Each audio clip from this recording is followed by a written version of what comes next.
자, 오늘 우리 읽은 본문은요, 매일 성경 본문 중에서 화요일 본문입니다. 그러니까 설날 당일날 본문입니다. 제가 설날 명절 본문을 따로 하고 또 묵상 본문을 새벽기도에 하고 이렇게 하면은 새벽기도에 올리고 또 설날 예배문 올리고 이렇게 하면은 좀 그럴 것 같아 가지고 제가 작년부터 이렇게 명절 본문을 이게 설날 그 당일날 본문을 그 중에서 설날 예배 본문으로 일부를 딱 잡아가지고 그렇게 명절 예배문을 만들었습니다. 그러다 보니까 이 화요일날 본문 원래 전체적인 본문이 있는데 그 중에 일부만 이렇게 설날 본문으로 하니까 지금 화요일날 원래 이 본문이 말하는 내용들을 다 담아내지 못한 것 같아가지고 그래서 오늘은 2월 17일 날 화요일 날 본문을 전체적으로 한번 내용을 보겠습니다. 요한복음 6장은 예수님께서 지금 다시 갈릴리로 오셔서 갈릴리에서 사역한 내용입니다. 6장 앞부분은 오늘 오전에 우리가 보았던 것처럼 예수님께서 빈들에서 오병이어의 기적을 행하시면서 예수님의 하나님 되심을 보여주신 그런 내용입니다. 예수님께서 오병이어의 기적을 통해서 하나님 되심을 보여주니까 기적의 떡을 먹었던 사람들이 예수님을 자기들의 임금을 삼으려고 그렇게 의도적으로 예수님께 모여들었습니다. 그래서 예수님은 사람들이 막 몰려드는 그 자리에서 제자들을 배를 타고 건너편으로 가게 만들었습니다. 그리고 예수님은 무리를 떠나서 혼자 산으로 가셨습니다. 그런데 예수님께서 배를 타고 건너편으로 가게 만들었던 제자들의 배가 이 갈릴리 바다를 건너는 가운데 바다 한가운데서 풍랑을 만나서 어려움을 당하게 되었습니다. 이것이 오늘 우리가 읽은 이 본문의 배경적인 이야기입니다. 우리의 인생을 살다 보면 우리의 인생에도 풍랑을 만날 때가 있습니다. 우리 인생에 잔잔한 그런 이 바다 같은 그런 장소를 우리가 지나가면 참 좋겠지만 우리의 삶에 생각지 않는 그런 풍랑이 우리의 삶 가운데 일어납니다. 젊은 시절에는 앞날이 잘 보이지 않아서 막막함이 우리의 풍랑이 되기도 하고 또 중년이 되면 책임과 염려가 거센 파도가 되어서 우리의 마음을 짓누르기도 합니다. 그리고 나이가 들면 들수록 건강과 아니면 관계 문제 아니면 자녀 문제와 같은 현실적인 바람이 우리의 마음을 흔들기도 합니다. 겉으로는 아무 일 없는 것처럼 고요하게 보이지만 마음속 깊은 곳에는 누구나 한 번쯤 밤바다 깊은 밤바다 같은 그런 아주 힘든 시간들을 지나본 경험들이 있을 겁니다. 요즘 유튜브에 아주 유명한 TV에도 나오고 하는 학원 강사 중에 이지영이라는 사람이 있습니다. 독실한 기독교인이면서 그러면서 이 학원 강사로 굉장히 탁월하고 그리고 이렇게 유튜브를 통해서 아주 이렇게 그 유튜브 이 관계되는 사람들 그 사람을 이렇게 구독하는 사람이 100만 명이 넘는 그런 아주 대단한 사람인데 이 사람이 유튜브에서 이야기하면서 자기 이야기를 했습니다. 이 사람이 원래는 이렇게 사법고시를 준비했는데 준비하다가 자기가 떨어졌어요. 떨어지고 난 다음에 자기가 이것도 안 되나 라는 것 때문에 자기가 우울증이 생기고 죽음이 자기 가까이 오고 그런 상황 가운데서 이 사람이 하나님 앞에 기도하고 말씀을 묵상하고 하는 중에 하나님께서 내게 주신 길이 이 풍랑을 통해서 하실 때 이렇게 고시를 패스하는 게 이게 하나님의 길이 아닐 수도 있다라는 생각에 그래서 그가 뛰어들었던 곳이 이 학원으로 들어왔다는 겁니다. 학원에서 강의를 하는 장소로 들어왔더니 그 학원에 들어왔던 그 사람들이 이렇게 젊은 여자 강사가 하니까 나이 어느 정도 된 이제 남자분들이 계속해서 음담패설도 하고 공격도 하면서 정말 살아남기가 쉽지 않았다는 거예요. 그런데 자기 인생에 나를 여기 보내신 분이 하나님이시다.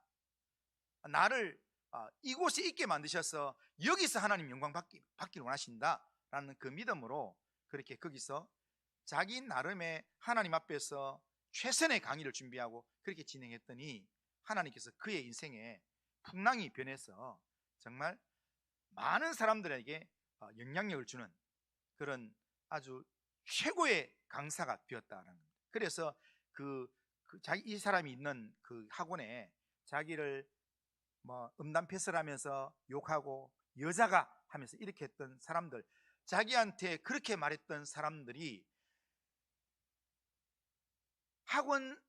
학생이 없어서 전부 다 그 학원을 다 떠났다는 거예요. 모든 학생들이 다 이 사람한테 와가지고 결국에는 자기 인생에 이렇게 현실적인 그런 바람들이 자기 마음을 힘들게 하고 그렇게 지냈던 그런 경험들을 이야기합니다. 그러니까 TV에 보면 TV에도 나오고 대단한 사람 같이 보이지만 이렇게 어려움 당하지 않은 사람이 없습니다. 또 보니까 얼마 전에 제가 보니까 우리 교회에서 누군가가 자꾸 보는 것 같은데요. 요즘 뭐 미스 트롯이라고 여자 트롯 경연을 하는데요. 거기에 나오는 어떤 그 여자애가 있는데 지금 나이가 이제 14살인가 뭐 12살인가 이런데요. 그 애가 3년 전인가 이렇게 됐는데 이렇게 경연 프로에 아주 높은 위치에 올라갔어요. 그런데 그 애가 노래를 얼굴도 표정이 너무 좋고 잘 웃고 이렇게 하는데 그런데 그 애가 그 미스트 트롯 세 번째에서 또 뭐 네 번째에서도 지금 잘하고 있는데 그런데 그 애가 방송에 나와가지고요.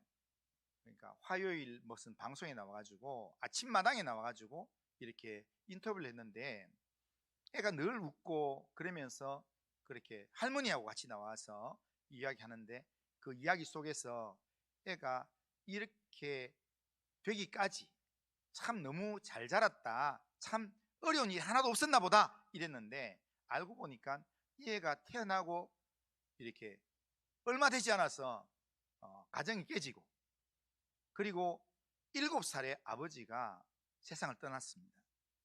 그래서 7살에 부모가 없어지면서 할아버지 할머니가 얘를 키웠다는 겁니다. 그러면서 이 애가 이렇게 아버지가 보고 싶고 또한 부모님이 보고 싶을 때 얘가 풀어내는 방법이 인생에 그 고난이 왔을 때 풀어내는 방법이 노래를 부르는 거였다는 겁니다. 그러니까 그렇게 해서 이렇게 경연 프로에 나와서 뭐 아버지여 뭐 아버지시여 뭐 이렇게 노래를 불렀는데 애도 그 노래를 부르면서 울고 그 노래를 듣는 사람들 모두가 다 우는 거예요. 거기에 심사자들이 다 울었어요. 그래서 나중에 이렇게 이야기를 들어보니까 이렇게 태어날 때 가정이 깨지고 어머니가 사라지고 그리고 7살에 아버지가 죽고 할머니 손에서 자랐던 그러면서 그렇게 이게 아버지 보고 싶은 그 마음을 이 노래에 담았다 이렇게 이야기하는 거예요. 그러니까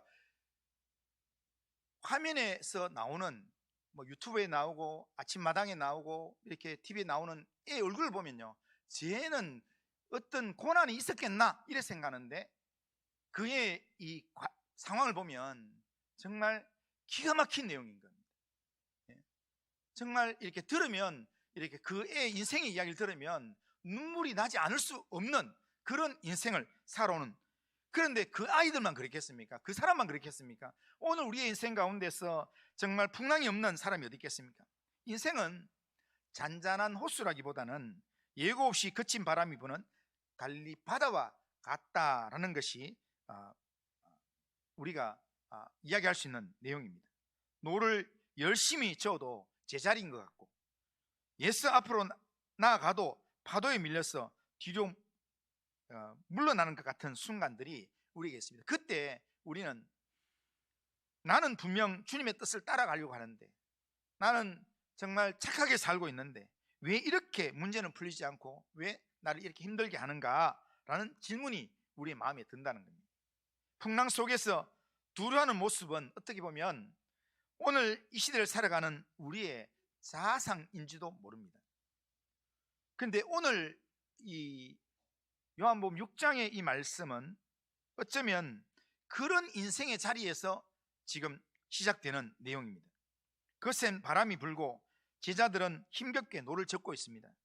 그러나 그 장면에서 예수님은 두려움 가운데 있는 제자들을 찾아오셔서 그들의 두려움을 해결하시면서 그들로 하여금 새로운 땅에서 새로운 사역을 시작하도록 하신다는 겁니다.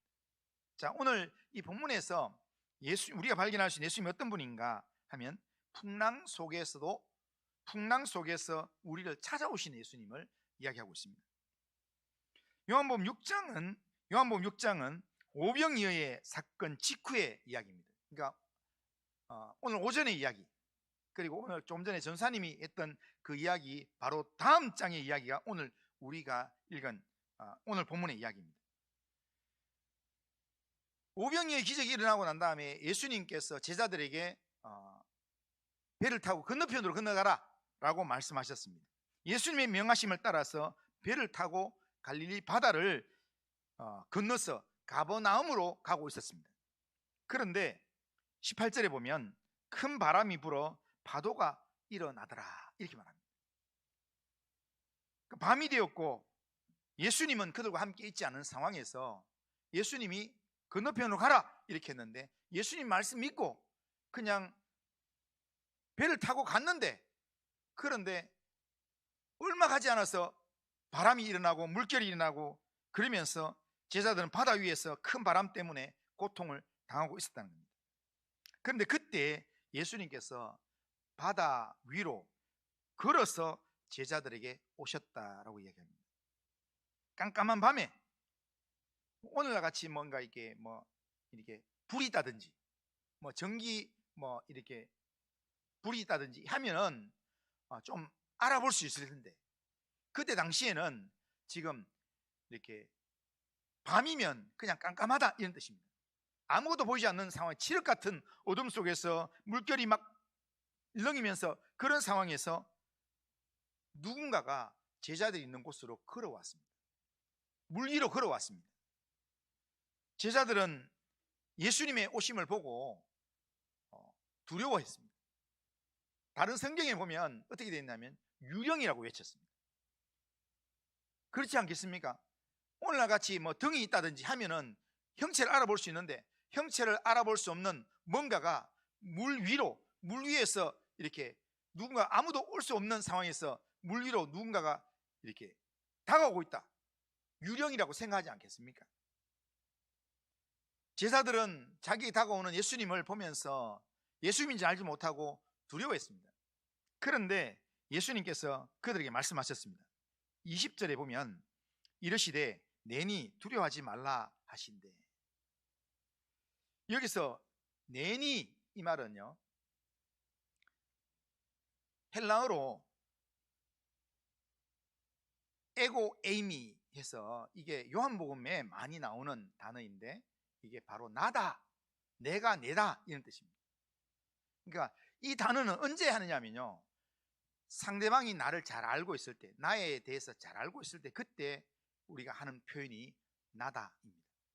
우리 부모님들이 밖에 갔다가 집에 들어갈 때 이렇게 열쇠를 열고 들어가든지 아니면 비번을 누르고 들어갈 수도 있지만, 안 들어가고 이렇게 배를 누를 때, 배를 누르면서 안에서 누구세요? 이렇게 물으면 대부분이 그렇게 하지 않습니까? 자기 이름을 대는 게 아니라 나다 이렇게 하지 않습니까? 나다 한마디만 하면 안에서 내 목소리 알아보고 그냥 문을 열어주는 거 아니겠습니까?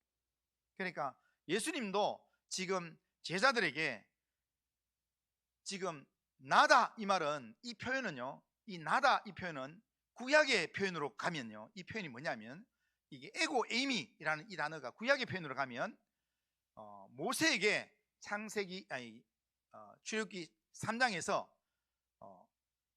모세에게 하나님이 말씀하실 때 모세가 사람들이 하나님이 나를 보내셨다고 하는데 하나님 누구냐? 이름이 뭐냐? 물으면 내가 뭐라고 대답합니까? 할 때 하나님이 내다 그렇게 이야기했는 게 그게 바로 스스로 있는 자. 내다라는 표현을 그냥 번역하면 이상하니까 문맥에 맞춰서 하다 보니까 스스로 있는 자라고 번역을 했습니다. 그런데 거기에 있는 그 내가 스스로 있는 자다 이 말이 헬라어로 번역하면 에고 에이미, 내가 내다 이런 뜻입니다. 그러니까 이 단어는 실제로 내다 이 말은 구약의 표현으로 말하면 나는 스스로 있는 하나님이다 이런 뜻입니다. 그러면서 내가 스스로 있는 하나님이니까 두려워할 필요 없다. 내가 너희들과 지금 함께 있다. 이제는 걱정할 필요 없다 라는 그런 말씀이면서 하나님의 자기 계시적인 표현, 그러니까 하나님의 임재의 선언을 이야기하는 내용입니다. 오늘 우리의 삶 가운데서 우리가 힘들어하고 할 때 그때 우리가 힘들어하는 그 장소에 나만 있는 게 아니라요, 주님이 우리에게 찾아오십니다. 그리고 우리가 때로는 여러 가지 상황에 대해서 때로는 불안해할 때 주님께서 우리에게 하시는 말씀이 내다, 걱정하지 마라, 두려워하지 마라, 그렇게 말씀하시는 분이 우리가 믿고 있는 하나님이라는 겁니다. 제자들이 주님이 자기 가까이 와서 배에 들어오는 걸 보면서 주님이신 줄 알아보고 기뻐했습니다. 주님을 배에 모셔드렸습니다. 그래서 주님이 배에 딱 들어오자마자 배는 그들이 가려던 목적지에 딱 도착했습니다. 이 말은 주님이 오시기 전까지는 제자들이 풍랑으로 걱정하고 염려하고 두려움 가운데 있었습니다.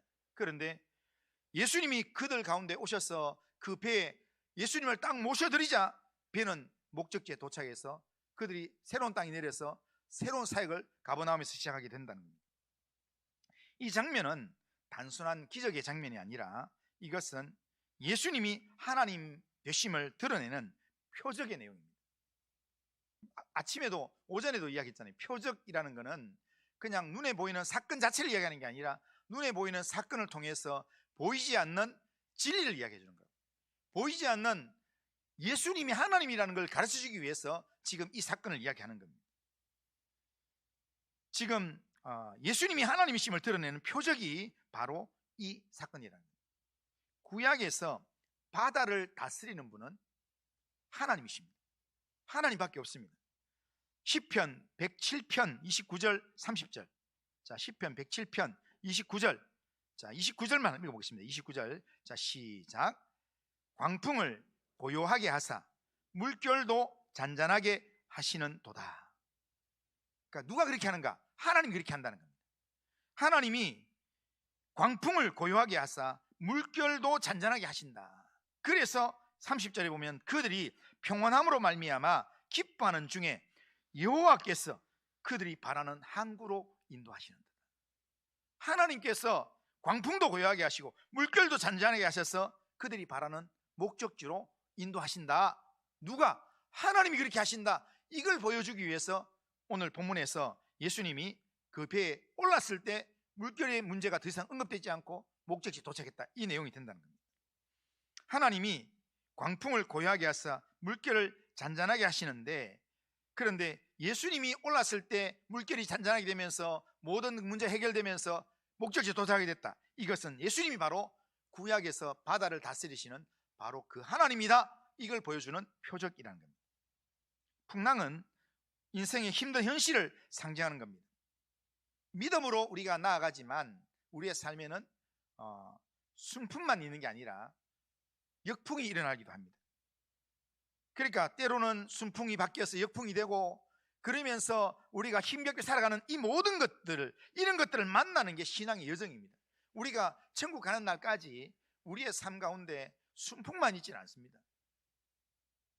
그러나 중요한 사실 한 가지는 우리의 인생에는 풍랑만 있는 게 아니라요, 풍랑보다 더 크신 주님이 우리와 함께 계신다라는 겁니다.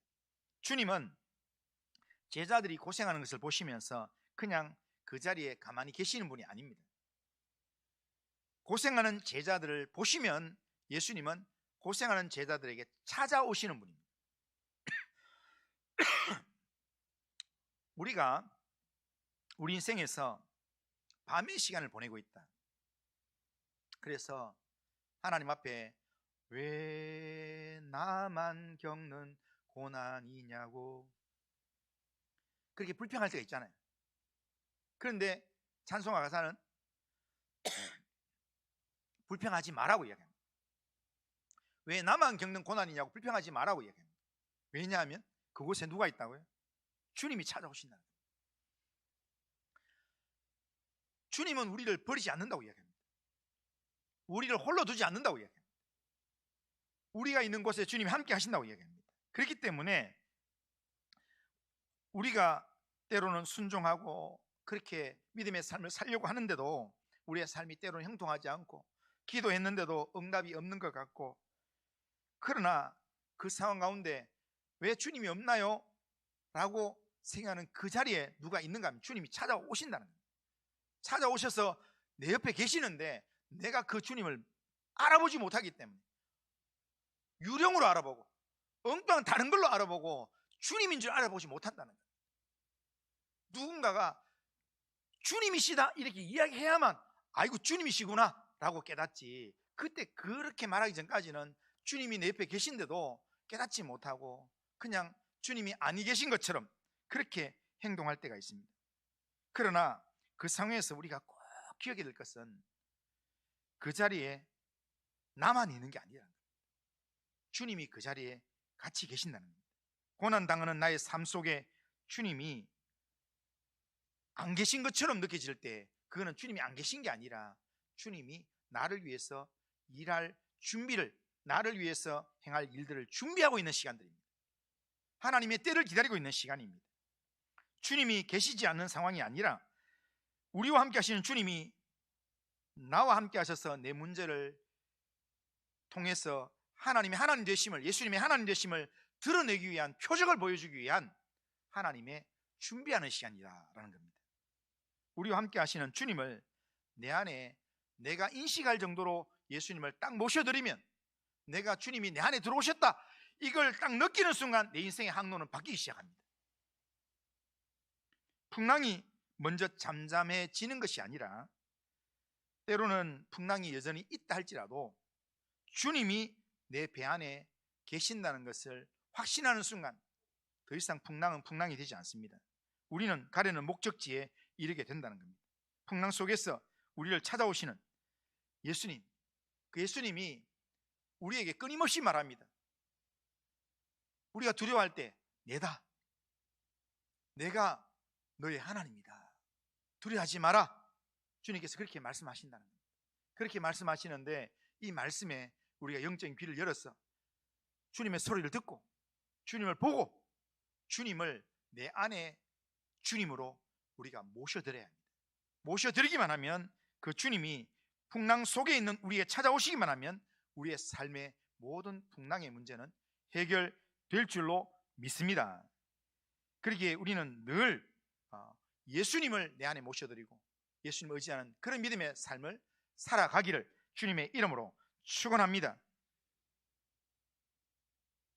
자, 여기 본문에서 하나만 더 보면 예수님이 제자들과 무리를 가르치는 내용 중에 한 가지 더 중요한 이야기를 하는데, 예수님께서 지금 제자들을 배에 올랐다가 다른 건너편을 가니까 무리들이 예수님을 막 찾아옵니다. 24절 25절 잠 읽어보겠습니다. 24절 25절 한번 읽겠습니다. 시작. 무리가 거기에 예수도 안 계시고 제자들도 없음을 보고 그 배를 타고 예수를 찾으러 가버나움으로 가서 바다 건너편에서 만나 라비어 언제 여기 오셨나이까 하니, 그들은 예수님 찾아와서 만나자마자 라비어 언제 여기 오셨습니까? 우리가 예수님 찾았습니다 이야기합니다. 그런데 예수님은 이들이 예수님을 찾는 동기를 다 알고 있습니다. 26절 한번 읽어보겠습니다. 26절 자 시작. 예수께서 대답하여 이르시되 내가 진실로 진실로 너희에게 이르노니 너희가 나를 찾는 까닭은 표적을 본 까닭이 아니요 떡을 먹고 배부른 까닭이로다. 그러니까 예수님이 하나님이시라는 것 때문에 예수님 찾는 게 아니라 지금 배부른 까닭에 예수님 찾는다라고 이야기합니다. 요한복음에서 기적이라는 단어는 전부 다 표적이라는 내용으로 나옵니다. 그러니까 예수님은 하나님이라는 표적을 자꾸 보여주고 있는데 무리들은 뭘 하냐면 자꾸 기적에 머물고 있습니다. 기적만 찾으려고 합니다. 그래서 기적을 보고 예수님을 왕으로 삼으려고 하고, 그렇게 뭔가 육신의 떡을 자꾸 찾으려고 합니다. 그런데 우리가 신앙생활 하다가 언제 우리 신앙이 타락하는가 보면요, 우리의 신앙이 타락하는 그 시점은 언제냐면 예수님을 수단으로 삼으면 그때부터 타락하게 되어 있습니다. 그러니까 다른 어떤 은혜 구하지 않습니다. 나는 주님 사랑합니다, 주님 의지합니다, 이런 믿음으로 주님을 의지할 때 내 믿음이 순수해지지만, 주님의 은혜를 통해서 내가 뭔가를 받으려고 하는 거예요. 주님의 응답을 통해서 뭔가를 얻으려고 하고, 주님을 통해서 내가 성공하려고 그러고, 주님을 통해서 내가 뭔가 더 나은 위치로 가려고 하고 하는 그 삶이 되는 순간 우리는 신앙이 점점 더 타락하고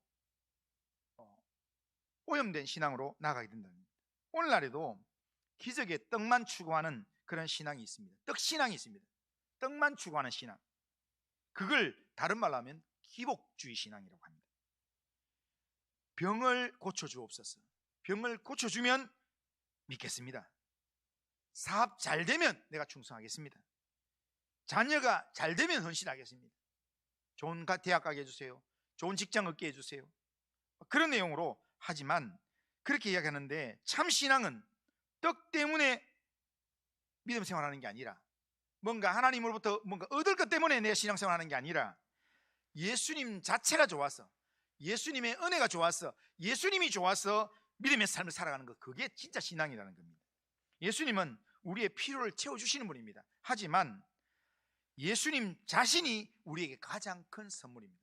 예수님 때문에 우리가 죄용서함을 받았고, 예수님 때문에 우리가 하나님의 자녀가 되었고, 예수님 때문에 우리가 오늘 죽어도 천국 들어가게 되는 줄로 믿습니다. 그러기에 예수님이 우리의 인생의 가장 큰 선물입니다. 그러니까 우리는 무엇 때문에 예수님을 따르는가 하면, 받은 은혜가 좋았어, 뭔가 받은 것들이 많았어, 또 받을 것들이 기대되어서, 그게 아니라 은혜를 주시는 예수님이 좋아서 예수님을 따르는 삶을 살아야 된다는 겁니다. 그래서 예수님 분명하게 말씀하셨습니다. 27절, 자, 요것만 읽고 제가 마치겠습니다. 27절 한번 읽어보겠습니다. 시작. 썩을 양식을 위하여 일하지 말고 영생하도록 있는 양식을 위하여 하라. 이 양식은 인자가 너에게 주리니 인자는 아버지 하나님께서 인치신 자니라. 그러니까 예수님에 대한 이야기를 하면서 지금 썩을 양식을 위하여 일하지 말고 영생하도록 있는 양식을 위해서 일해라. 그게 진짜 사는 길이다 라고 이야기합니다. 그걸 이야기했더니 이 사람들이 자꾸 예수님께서 자꾸 썩을 양식, 자꾸 떡, 이 땅에서 배부름, 자꾸 이런 거 이야기하지 말고 영생하기 위한 그런 양식을 추구해라 라고 했더니 이 사람들이 예수님이 묻습니다. 28절, 자 한번 읽어보겠습니다. 28절 시작. 그들이 묻되 우리가 어떻게 하여야 하나님의 일을 하오리까. 아멘. 이 사람들의 이런 그 물음은 뭐냐면요, 내가 무슨 일을 해야 하나님 일을 하는 겁니까? 내가 무슨 일을 해야 내가 살 수 있습니까? 이런 이야기합니다. 그럴 때 예수님께서 아주 단호하게 한마디로 딱 이야기하는데요, 간단한 얘기를 합니다. 29절 결론입니다. 자 시작. 예수께서 대답하여 이르시되 하나님께서 보내신 이를 믿는 것이 하나님의 일이니라 하시니. 그러니까 이 사람들, 무리들은요, 계속해서 먹는 떡만 생각하는 사람들은 뭘 생각하냐면, 뭘 해야 내가 하나님 일 한다고 생각하는 거예요. 뭔가 헌신을 해야 되고, 뭔가 일을 해야 되고, 봉사를 해야 되고, 이렇게 생각하는데, 그런데 예수님은 하나님이 기뻐하시는 일, 하나님께서 우리에게 원하시는 일은 일하는 게 아니라 하나님의 아들을 믿는 거다. 오늘 교회 생활에서, 신앙생활하면서 제일 중요한 것, 오늘 아침에 우리가 읽었던 거기 요한복음 7장 13절 이하에서도 이야기 중에서요, 제일 중요한 게 뭐냐면 하나님을 믿는 겁니다. 예수님을 믿는 겁니다. 믿어야 하나님 영광을 위한 삶을 살 수가 있어요. 믿음이 없으면 자꾸 엉뚱한 일들을 자꾸 생각하게 됩니다. 그래서 예수님의 제자들과 또 무리들한테 이야기하기를, 썩을 양식 자꾸 구하지 말고 정말 떡신앙 그것 자꾸 추구하지 말고 믿어라 라고 이야기합니다. 오늘 오예배 드리면서 우리 예배 드리는 우리 성도님들이 예수님을 전적으로 믿는, 예수님 믿고 의지하는 그런 믿음의 삶을 살길 바랍니다. 우리 인생에 우리를 위협하는 여러 가지 일들이 많습니다. 그런 위협 앞에서 자꾸 보이는 상황만 바라보면서 내 삶이 왜 이렇게 어렵나, 왜 풍랑이 일어나나, 왜 이렇게 힘드나, 이런 것만 생각하지 말고 그 자리에 누가 오신다고요? 예수님이 찾아오신다고요. 오늘 내가 있는 삶의 자리 아무도 없는 것 같지만 거기에 주님이 계십니다. 주님이 나와 함께 계십니다. 그런데 내가 보지 못하고 있을 뿐입니다. 주님이 나와 함께 계셔서 내게 내다, 두려워하지 마라 말씀하고 계신다는 겁니다. 그 음성을 귀를 열어서 들을 수 있길 바랍니다. 들으려고 하면 예수님을 믿어야만 됩니다. 주님이 원하시는 하나님의 일은 다른 게 아닙니다. 예수님을 믿는 겁니다. 하나님이 보내신 하나님의 아들 예수님을 믿기만 하면 우리의 영적인 눈이 열리게 될 줄로 믿습니다. 하나님이 보내신 하나님의 아들 예수님을 믿기만 하면 우리의 영적인 귀가 열리고 영적인 눈이 뜨게 될 줄로 믿습니다. 한 주간 살아가면서 예수님을 잘 믿는, 내가 예수 믿는 사람으로 오늘도 한 주간 살아가겠습니다. 그런 믿음으로 살아가는 성도님들 다 되시기를 주님의 이름으로 축원합니다. 자, 한번 따라하겠습니다. 하나님의 사람은 풍랑 속에서도 찾아오신 예수님을 만나고 예수님으로 충만한 삶을 살아가는 사람입니다. 우리가 있는 풍랑 속에서 다른 걸 만나려고 하지 말고 나와 함께 하시는, 나를 찾아오시는 예수님을 만나고 예수님으로 충만한 삶을 살아가는 하나님의 사람들 다 되시기를 주님의 이름으로